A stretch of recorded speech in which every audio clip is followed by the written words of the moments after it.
চলো তোমরাও আমার সাথে মেলা ঘুরে নাও। গিয়েছিলাম মেলা ঘুরতে। এটা ছিল শীতলা পূজার মেলা, যেটা আমাদের এখানে খুব বড় করে হয়। আর ক্লাস থেকে চলে আসার পরেই মেয়ের বায়না ছিল আজকে মেলায় নিয়ে যাওয়ার।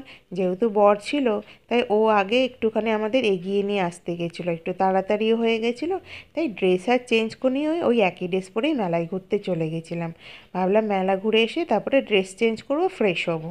আর তোমরা আবার কেউ বলো না এত ভিড়, মেলা দেখবো কী করে। মেলা মানেই তো জানো ঠেলাঠেলি, গুতোগুতি, লোকের ভিড়, এই নিয়েই তো মেলা। আর চারদিকে দেখো কত ফুলের দোকান, খাবারের দোকান, খেলনার জিনিসের দোকান, সাজার জিনিসের দোকান। প্রচুর লোক আসে অনেক দূর থেকে কিন্তু।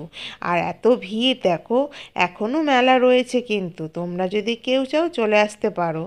আর বর যেহেতু রয়েছে তাই ভাবলাম চলো আমরাও একটু মেলা ঘুরে আসি। ও, এই মেলায় গিয়ে আবার আমি দুবার হারিয়ে গেছি। তার কারণ হচ্ছে লোকে ঠেলতে ঠেলতে আমাকে একদিকে নিয়ে যাচ্ছে, তা বাবা মেয়ে পেছনে পড়ে রয়েছে, ওদের আবার ঠেলতে ঠেলতে একদিকে নিয়ে যাচ্ছে, তো আমি পেছনে পড়ে যাচ্ছি। হারানোর ভয় ছিল না, আমাদের বাড়ির কাছে মেলা, তা ওই ছাড়াছাড়ি হয়ে যাচ্ছিলাম। মেয়ে আর বাবা মিলে খেলনার দোকানে চলে যাচ্ছে, আমি আবার ওইদিকে চলে যাচ্ছি সাজার জিনিসের দোকান দেখতে। এই করেই দুবার হারিয়ে গেছি। যাই হোক, এখানকার মেলাটা খুব বড় হয়, খুব ভালোও লাগে।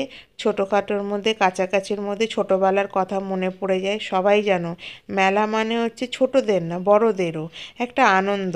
তাই সবাই দেখো ঘুরতে এসছে, আর অনেক জিনিস এখানে রয়েছে কিন্তু, একটা পুরো মার্কেট বলতে পারো। যাই হোক, আমার তো ঘুরে খুব ভালো লাগলো। তোমাদের দেখে যদি ভালো লাগে একটু কমেন্ট করে জানিও। সবাইকে বলছি টাটা, গুড নাইট, সবাই কিন্তু ভালো থেকো।